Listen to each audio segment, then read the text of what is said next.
Day 3 of Monster Meetup Week here at the Lodge is upon us.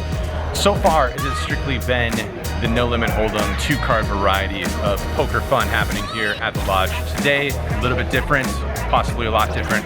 The 4-card variety of fun. Some of you guys love it, some of you guys hate it. I know, I enjoy it personally. So today is a full day of said PLO. No rest for the weary. Monster Meetup Week continues. I got decent sleep, decent enough. Let's get into the action here. I'm probably gonna get stacked a couple times, but maybe we'll stack a couple of people along the way. Who knows what'll happen? Let's go.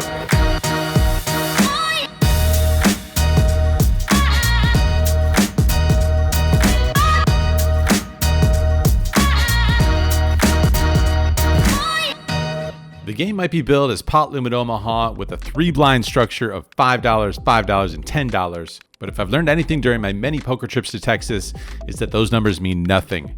There will be deep stacks and there will be straddles. In fact, I'll soon put on the biggest straddle I've ever done in my life. $20 straddle on very early in the stream here, and we get dealt a nice looking hand here. Ace, Queen, Queen, 8 with nut clubs. I make it $80 to go. The button calls, and it gets over to Fireman Scott in the big blind, who puts in the squeeze here to $250. A couple of options on the table for me between calling and playing post flop, or taking the aggressive route with a 4-bet. Reasons for doing that include the fact that I have an ace, which makes it much less likely that Scott has aces, and I also don't have a king, which makes it more likely Scott has kings, and I can apply a lot of pressure to those holdings, which probably should fold. Those two factors, combined with the fact that this is a live stream and I didn't come to knit it up, I like the aggressive route. I make it $850 to go, which pushes the button out of the pot, but Scott is undeterred. He makes the call, leaving not all that much money behind. The pot will be $1,800 with only about $1,200 left to play for. Unfortunately, the flop comes down somewhat miserable for us. The main card that we didn't want to see on the flop is a king, and compounding that is a flush draw that we don't have. On the flip side, we do have backdoor clubs, and if Scott doesn't have a king, we're in okay shape playing for not that much money behind. I've heard a lot about these PLO games in Texas, so not wanting to make too tight of a fold for the stream, I stick the money in and get shown the bad news. 13% equity in PLO is rough shape. Andrew does not want to fold this. He knows how Texas poker is. Ooh, he's about to get the bad news, Brad. Yeah, Andrew's not going to be, he's not in good shape here. You can see he has 13% equity. And he's going to need some help. So we're rooting for at least a club on this turn. Maybe the jack of clubs. Are you rooting for that? Are you rooting against the members of our own club, Brad? Andrew's a member. Oh, that's right, I guess. Yeah, that's fair. So you should be neutral then. This turn could be a club or not a club. But if it's a club, this is not a club. And that'll do it. Fireman Scott stacking Andrew right out of the gate. Got the reload in hand. That was quick from Andrew. Quick on the trigger. Oh, they ran it twice. Oh, but didn't make a difference. Fireman Scott wins the all-in. All right, so I mentioned the Texas gamble, and it definitely shows itself here in this hand. I'm on the button, and the boys are straddling. We have a 160 straddle, by the way. This is now 510. Wow, is Andrew putting on the... What? Andrew's putting on the 640 straddle. Whoa! Is this a whole round of straddles? The whole table? Every single spot is straddled here. Wow. 5, 5, 10, 20, 40, 80, I'm just gonna 160, 320, 640. I'm gonna make a bold prediction that we see an all-in on this hand. When it gets straddled all the way to Scott in the cutoff, I'm just not going to be the guy on the button to not put the last straddle on. Hence, we have my biggest live straddle that I've ever put on in my life so far, $640. The small blind folds before Jason wakes up with aces in the big blind. What a dream, by the way, for him. Action folds around to me, and with about a third of my stack in the middle, we just need a hand that isn't trips or quads or something in order to get it all in with reasonable equity here. Andrew is gonna have to call all in here, right? With basically anything. How much money does he have behind 1.1? 9643. Oh man, that's not the hand that you want to look down at. Is it? It's actually kind of okay. You're not going to be blocked by a lot of the other high card hands. I mean, he's suited. The good thing is he's like a short stack, and it's heads up, and there's a ton of dead money. I think that Cobbler Dog folded 10-7, 10-10-7-7. Pretty impressive fold. Yeah, look, he's got 43%. This is actually it was a good call. It's much better to have this, I think, than let's just say king 6-4-3, where your king is going to be blocked a bunch of the time. Something like That makes sense. A little bit of PLO strategy. I think the PLO regs are going to make fun of me for this strategy. But yeah, all right, 9-6-4-3. Andrew's all in up against the aces, single suited aces.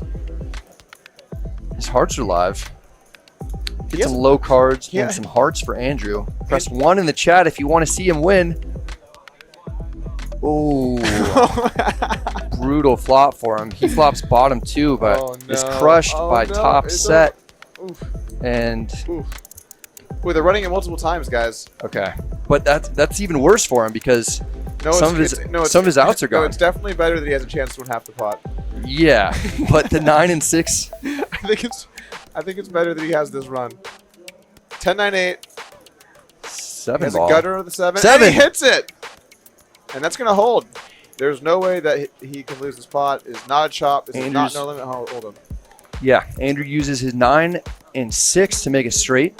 You have to use exactly 2 cards in PLO. Chop it up. So Andrew, he actually comes out profitable in that. And if you looked at the equities beforehand, it seems like a pretty fair outcome. Whenever someone puts on the 640, you got to root for him. I think that just should be a good general rule. In this hand, we just have a simple 5-5-10-20 game going, and Eli raises to 60 from the cutoff. I have Ace-Jack-10-9 in the straddle. Pretty good connectivity and a nut suit, although having 3 of your suit dings your equity a little bit. Still good enough to call, I think, and we go heads up to a flop. All spades, and nobody has those, so action checks through. Turns a brick, and action checks through again. On the river queen, when we make a running straight, I want to bet small for value, expecting to very frequently be good here. I bet 60 bucks, but Eli ends up making a good fold with his kings. In this hand, we see a bunch of limpers, and we're looking down at the ace, king, 10, 8. Happy to call the $10 to stay in from the 3rd blind, and we're taking a 5-way flop. It's another monotone board, but this time it gives us top 2 pair. Action checks over to Eli and the hijack, who bets at it for 60 bucks. I'm the only one with a callable hand, and again, the 2 of us are going heads up to a turn. Super brick, deuce of diamonds, and I check it again, this time seeing Ellie check it back and feeling better about my holding here. The river's an interesting one, giving us the 2nd nuts. I don't think Eli can have too much here since we have basically one of the strongest hands, and he checked it back on the turn, meaning he shouldn't really have a strong flush. So not expecting to be able to get called by too much. I definitely want to size down, targeting Eli's medium to weaker holdings, while also hoping that he might step out of line a bit and pounce on this small wager. Looking at his hand, I think he has one that makes reasonable sense to do so with. His 2-pair hand is counterfeited, and he can pretty easily rep some boats here. But the second best thing ends up happening. Eli makes the call, and of course, we know we have the winner. $40 straddle on in this hand, which folds to me in the cutoff. The button had been playing pretty tight, so not expecting it to play out of position too much here. I raise it up with a Jack-Jack 8-6 single suited. Josh is in the big blind and finds a double suited hand that he decides is worth a 3-bet and pots it to 350 bucks.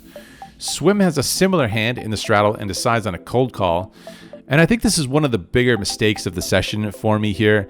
I don't think this is worthy of a call in this spot multi-way. Our suit is either going to get me in trouble or just not be playable some percentage of the time, and it's too disconnected of a hand to take into battle.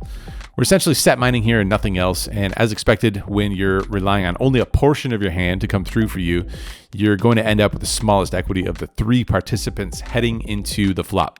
Andrew is in rough shape here with his jacks, middle pair, and flush draw. Rough shape. Doug is right, and this is the problem with this kind of a hand. It's very similar to the hand I played against Fireman Scott, where it's just the worst situation that we could ask for. The problem is that we can't know just how bad it is in the moment, and this is why I guess it's important to have pre-flop hand selection a little bit more buttoned up, especially in multi-way pots. If he only has a pair, or he only has a flush draw, then we might be doing okay. But if he has both, like in this spot, we're just wrecked. Again, having come this far with a pair plus flush draw and assuming there's some gamble to be found from these guys and not wanting to knit it up on the stream, I stick the money in about as bad of shape as you can be in pot limit Omaha, running into the better pair and better draw of Josh. Andrew's getting some tough spots today. He has, yeah. And let's see, he's been doing a lot of studying with Dylan, Dr. GTO. And I know he's been really enjoying the PLO streets the last, I don't know, maybe 2 years or so. Just making those PLO vlogs. It's been interesting to watch that journey and just see him get better and better as a player. And let's see what decision he makes here. I was checking out one of the PLO vlogs and I saw a hand that I thought was interesting, and then I had a long talk with Andrew, and then we talked to Dylan, and I think some sims were ran, and we talked. We got a little in the streets. A little in the streets in the PLO. Tough spot here, guys. Tough spot. Because if the flush draw is good, given the odds in the pot, you're gonna feel like you need to continue. That looks like a pot. He's all in. Andrew disappointed, obviously, to find out that Josh the Whale has 2 hearts. Well, he can still win on an 8 with no heart, or a jack with no heart that doesn't have a 10. So he's got, so I'm telling you, there's a chance, chat. There's a chance. He's got a puncher's chance here in this one. 5 on the turn, needs a jack. Doesn't come in. That's the first run. Second run. 10 on the turn is a heart. Yeah, he's done in that one. It's unfortunate. The straddle accidentally doesn't get put on in this hand, hence Scott raising it up to 30 in the dark with a trash hand here. I find decent queens and make the call behind him. Josh, who's probably not actually a whale, 3-bets it to 140 on the button. Jordan, who on the other hand has been giving a lot of action, makes the cold call, and I'm happy to make the call too with my queens. 3 ways to a ragged flop, and Jordan likes what he sees here, expecting the flop to not improve a 3-better all that often. He leads out for 200. Having top pair and also able to improve to the nuts on a queen, I make the call before action gets back to Josh with his unlikely top 2 pair. He raises it up to 800 bucks. Jordan calls, and that's going to be the end of the road for these pocket queens.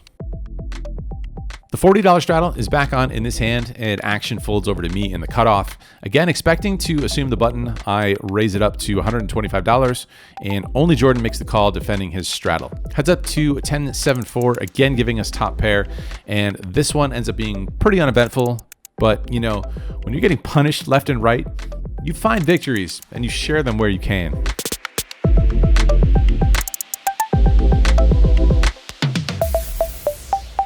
I have the $40 straddle on in this hand, and we see a couple of limps before Jeff finds a double paired holding, bumping it up to $200 out of the 3rd blind.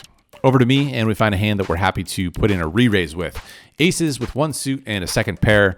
I make it $700 to go, and Jeff makes the call. So with $1,500 in the middle, we're looking for something to go with here on the flop. And for a change of pace, we find a favorable one coming King 6 deuce with 2 of our suit, and Jeff checks it to me. We can bet small here, and I make it 750, which I think is actually probably too big, especially since we aren't real deep. But Jeff doesn't have much of anything on this board, and he lets it go. Just a $20 straddle on and 3 limps before it gets to me in the small blind here. I have a pretty hand with good connectivity and a nut suit, so even though I'm in the worst position, I should be able to find some playability post-flop. Plus, we aren't going to get unstuck by limping along, so I make it $135 to go. 2 other players agree on the price, and we're going 3 ways to a flop.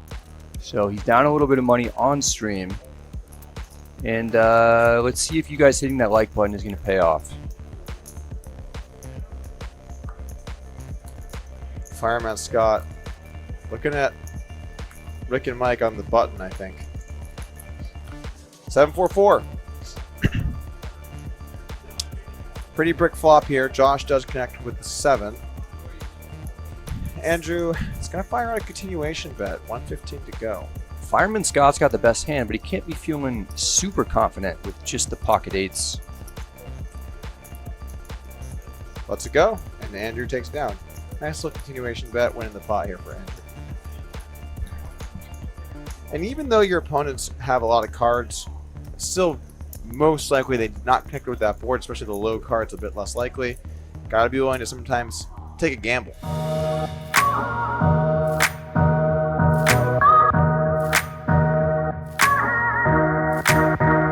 We might be doing a $500 low bomb pot or double board bomb pot, I imagine. We are in fact doing a $500 flip because why not? I actually like these a little bit better than bomb pots, to be perfectly honest with you. There's no edge, so it's pure gambling, and it doesn't take as long as a bomb pot hand might. Just thoughtless fun until, you know, one of your opponents flops a full house and leaves you drawing dead, wondering why you just burned $500 for about 30 seconds of entertainment. Oh, wow. Jason with flops a boat and takes down a 4K pot. Ace is here, and first to act, I make it 80 over a $20 straddle, and we get 3 callers. Flop isn't a good one as it's the wrong suit, and even though it gives us a gut shot to Broadway versus 3 opponents, that really isn't much to speak of. We check it to Eli on the button, who fires out for 150, and after a call from Swim, we're going to abandon ship on this one. Chilling in the $20 straddle this hand, Jason raises it up to 80 from early position. Jeff calls, and we have a pretty ugly ace jack 8 deuce. We do have a nut suit, a bit of connectivity at the top and bottom, and with a discount on the price, I make the call as well. Why not? Flop comes ace 7 5 with 2 hearts. I check to Jason, and he continuation bets for 150. Jeff gets out of the way, and with top pair, I'm going to peel one off here, but not looking to invest too much more money here. The turn is the 4 of hearts, completing any potential flush draws, and this time after I check it, Jason checks it back. The river is the 9 of diamonds, so lots of potential straights and flushes available, and we block some of both with our 8 of diamonds and 2 of hearts. I also expected my top pair jack kicker to be good approximately never, so I want to bluff here, but since I didn't lead out on the turn, I don't have the strongest hands in my range. With that in mind, I want to mirror my bluff sizings to my smaller flushes as if they were targeting sets and straights. I bet $180 here, looking for a fold. Nothing else. He does have a low heart. He might consider a stab. Looks like he's going to go for it, and he fires. Let's see the sizing here. He bets 180, so this looks like some kind of a blocker bet. Ooh, this looks not great. It's going to be tough here. I feel like I like his idea to bet here. Oh, man, he's going to get this through. Is he going to get this through? Wow, well played. Your boy has the $80 straddle on in this hand, and we see lots of trash hands as it folds all the way over to Fireman Scott in the $40 straddle, who completes. I have a pretty good hand. Ace, jack, jack, deuce, nut diamonds, and raise the pot. Scott wants to defend with an ace-king hand, and we go heads up to a flop. Andrew's smiling because he's imagining me in the booth with this button. There's no right way to play jiggities, so it doesn't matter what I do. Doug's over it. He's like, let's burn this button. Queen 7-7 with 2 spades. Scott checks, and I could check or bet small. I decide on a bet of 125, and Scott makes the call. Off to a turn, which is a beautiful jack of diamonds. So when Scott checks to me, I'm now hoping he has a 7, and I'm looking to build a pot as I fire again for $375. Scott actually turns a big wrap on this card, but I guess with a flush draw and a paired board, this cowboy doesn't feel like gambling today. $160 straddle on here, which folds over to me in the small blind with a suited ace and some middling connectivity. I'm going to limp it in before Josh makes it 600 to go in the first straddle spot. Swim finds a playable one, and I call it as well, going 3 ways to the flop. Wow, All right, let's go, Andrew. Hit the like button right now if you want to see Andrew win this one. Let's go. He needs your energy, chat. 27% chance. The pot's already 2K. Gambling's commencing. I mean, this is a big pot. We're later in the night now, so stacks are pretty deep. 4-3 deuce. Wheel. Andrew flops the wheel. Flops the wheel. I think it was all the you likes. hit the like button. I think it was the likes. It's the only. Andrew's got to be feeling pretty damn good right now. How is he going to navigate this, though? How is he going to navigate this, though? Has the wheel. Skittles, too. Skittles. Checks through. King of clubs on the turn. A very interesting card because we do have clubs for swim. Josh the Whale, he's nowhere in this area. He's probably going to let this go. He does face a bet. Andrew's got to decide here. He knows that he's very, very, very likely good. If someone had 6-5, they're probably going to bet this flop. So he's got just about 1.5x pop behind. He can pot it, which he does decide to do. Now, you could also go for a smaller bet, but pot makes sense too. It seems like he's just going to win this one. And Yes, he does. that's what happens. So he takes down a nice pot. Maybe a little straightforward post-flop, although the turn sizing could be debated, as I do have a club in my hand. But with these stack sizes, I think I'm happy to just charge the maximum with what rates to be the best hand. In this hand, there's a raise to 160 out of the hijack before Swim finds a double suited hand on the button. Wanting to narrow the field, he goes for the 3-bet up to 400. And we see a cold call by Jordan out of the small blind. Action folds over to me in the first straddle, looking down at pocket aces with one suit. Being out of position, I'm happy to put in the 4-bet here, which I do for the maximum sizing of a casual $1,800. Facing a 3-bet and a 4-bet after his initial raise, Josh lets it go, but Swim wants to see a flop with his hand having position on the field. Jordan wisely lets it go, knowing his ace-high holding could be up against aces, and we go heads up to a flop. King 9-4 with 2 hearts is once again one of the worst flops to see in this spot. I don't have removal to any strong hands on this board, and my mind immediately starts going down a path back to the 2 hands where I got all the money in absolute terrible shape. Andrew disappointed, obviously, to find out that Josh the Whale has 2 hearts. He's done that one. And that'll do it. Fireman Scott stacking Andrew. I'll be the first to admit here, what happens next is just a straight up mistake on both the mental and fundamental level. The stack to pot ratio is just too small to try and do guesswork and navigate safely. The pot is so big going into this flop that I should just be potting it and living with the results. I don't think Swim was getting out of line in this game, and I gave him a lot of credit here, expecting him to show up with at least a pair plus draw at minimum. And granted, he does have 38% equity near the bottom of his range here, but I have 62% equity. And folding the best hand here will just have to go down in the results as an absolute pure mistake. Moving on, $40 straddle on in this hand. There's a raise from Josh in the +2 spot up to $125. And I'm in the 3rd blind with a suited ace and again, some high and low connectivity. I'm going to make the call, and Richard calls behind me, making this one a 5-way affair. The flop gives us the nut flush draw plus bottom pair. Not going to have much of a leading range here, so I check. Richard checks, and Josh, the initial raiser, fires out a bet of 400 into 675. One fold, and Jordan makes the call on the button before it's back over to me. I have $3,200 in my stack and can raise it up to almost all of it if I want, or I can take the passive play and just flat call. While bottom pair might not offer a ton of removal to strong hands, it does block the occasional 2 pair, while also offering some removal to boats on future streets. So without the pair, I might lean towards a flat, but at this point in the evening, with the way things are going, I'm looking to make some things happen. I put in the pot size raise for essentially my whole stack and put Josh to a decision here. He goes well into the tank, which is a bit surprising considering he only has 1 pair with no real backup. He does block some strong hands himself with top pair on the board, and he has a backdoor flush draw. But as you can see, according to the percentages, even against the bottom of my range, he only has 24%. Eventually, he does make a wise laydown, and it's over to Jordan with bottom 2 pair. And this man is also not in the mood for passive play. He sticks it in immediately, and even though a 3 is no good for us, we're actually a favorite here in this situation since we can improve on any ace, jack, 9, or heart. We agree to run it twice. Scooping this $7,500 pot would put us back to around even on the stream, and even if we chop it, we'll still show a profit in the hand. So it's all in all a pretty good situation here. The first turn is a good one for us, giving us a better 2 pair. But unfortunately, our opponent makes a wheel on the first river. And on the second turn, my opponent immediately fills up with 4s full of 3s for maximum devastation, and we end up getting scooped towards the tail end of this tough session of Pot Limit Omaha.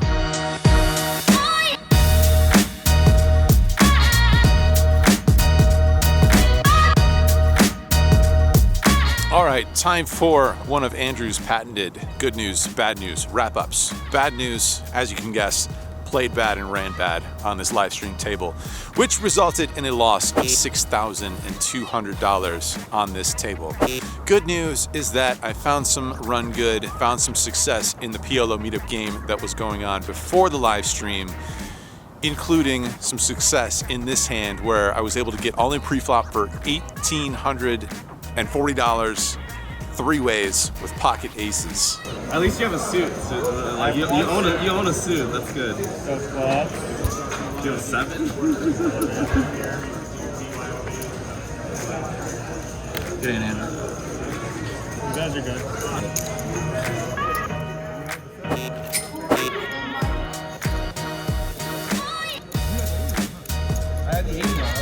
So I know what you guys are thinking. I can see the comments before you even type them out. You're thinking, Andrew, maybe it's time you hung up the PLO gloves, stop this silly little experiment, and get back to the No Limit Streets, but I'm not going to do it. I'm not just going to be hanging out in the one single card game for my entire life. It's still fun, and there's going to be swings, and it's just not me. I'm going to get in there. I'm going to try and learn some things. I'm going to try and improve my game. And if I lose, that's fine. If I make some mistakes, that's fine. I am who I am. I'm definitely there to mix it up sometimes. So, speaking of mixing it up, there is a event that is going to feature No Limit PLO and tournaments, and it's called the Spring Millionaire Mayhem. It's at the Lodge. I'll be heading back down to the Lodge on February the 23rd. We're going to have a mystery bounty tournament. I've never played one of those, and I'm looking forward to playing my first one at the Lodge. So check out the schedule. I'll put a link down below to the Millionaire Mayhem schedule. Hope to see you guys there. And in the meantime, I would love it if you would kindly click the subscribe button. Helps out the channel, and it helps me find some motivation despite getting whacked in this stream game.